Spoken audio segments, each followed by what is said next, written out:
Базар Коргон районунун Көк Тондо айылынын тургуну баласагын бир туугандары менен Токойдон алма терип келген.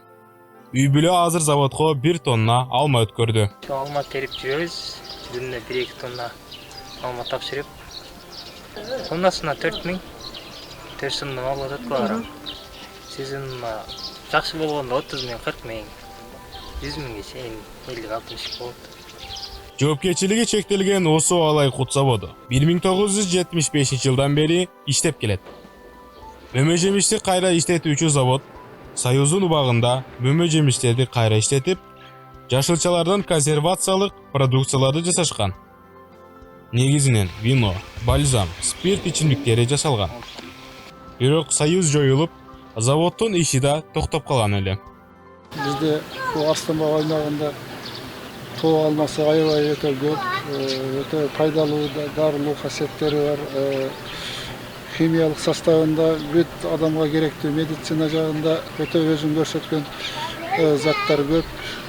Ушуну биз тоо алмаларын жалаңганы тоо алмасын алып келип кыркып, эл тапшырат, биз бул жерде ошону кыркып, анан кургатып туруп, анан ошол түрк компанияларына тапшырабыз. Биз барганда заводдо иш кызуу жүрүп жаткан экен. Тоо алманын кургатуу эрежесин Улам Рахматов айтып берди. Өзү көрүп турганда dünya иштеп атат. Ошо кыркабыз, анан монтип ошо баардыгы стандарт боюнча кыркылат да. Анан бул жерде табигый күндүн энергиясынын жардамы менен кургайт. Алманы жууп, тазалап, анан алма кескичте, электрический алма кескичте кесип, андан кийин ошо шарчаларга жаябыз. Ошо естественный сушка деп коет. Ошентип анан кийин кургатып туруп, каптарга салып, анан ошо керектүү жактарга тапшырабыз да. Айылдагы жумушсуздукту жоюу максатында Улам Рахматов Алайкут жоопкерчилиги чектелген ишканасын иштетип келет. Ишканада 50ден ашуун жумушчу иштейт.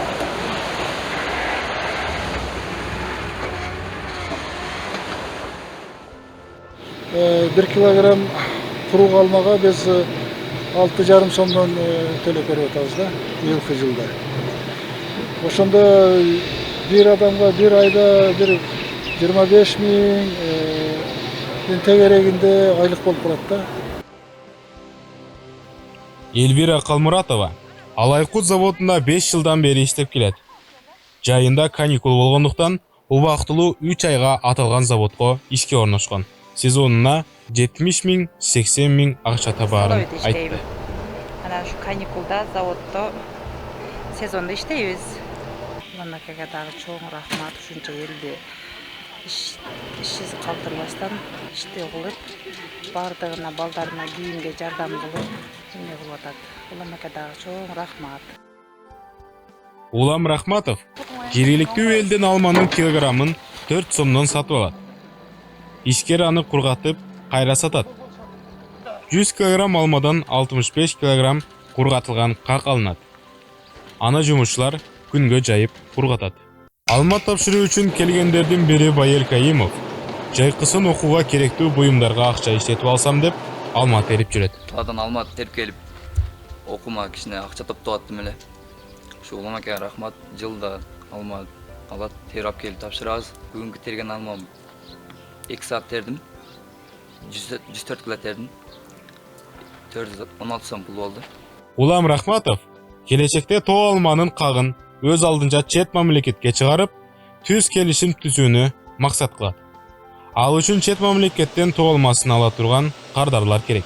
Анан 10 жылдан кийин мен ойлойм бул жерде ошо 10 жылдан кийин дагы баягы Союздун убагындай болуп туруп, дагы ошо жүздөгөн адамдарды ишке тартканга мүмкүнчүлүк, толук мүмкүнчүлүк бар деген ойдо ушунун үстүндө иштеп жатабыз да. Улам Рахматовдун уулу Чыңгыз Рахматов атасынын жолун улап, заводдо көзөмөлдөө иштерин 15 жылдан бери жүргүзүп келет. Ал гана эмес, Чыңгыз иштебей калган шаймандарга экинчи өмүр берет. Анын айтымында бул жабдык мурун саатына 4 тонна алма кессе, азыр аны жакшыртып саатына 5 тонна алма кесе боло турганын айтты. Кичине кезинен эле ушул заводдо конун жанында каралашып, техникалык коопсуздук жагын, ремонт, оңдоо иштерин жүргүзүп келебиз. Ошонун нарыдагы Кудай буйруса жардам берип, жанында жүрөбүз. Бул станок ошо алманы ушул кесет, основной жарык.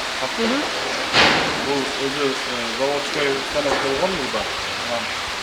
Бизге канча 30 жыл кызмат кылгандыктан, көчөлөр эскирип болгондуктан бул перевозка кылып оңдоп түзөгөнбүз.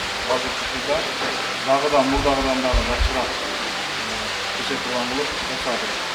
Буйруса даяр болуп калдыбы, бүгүн эртеңги мектепке коюп ишке салабыз.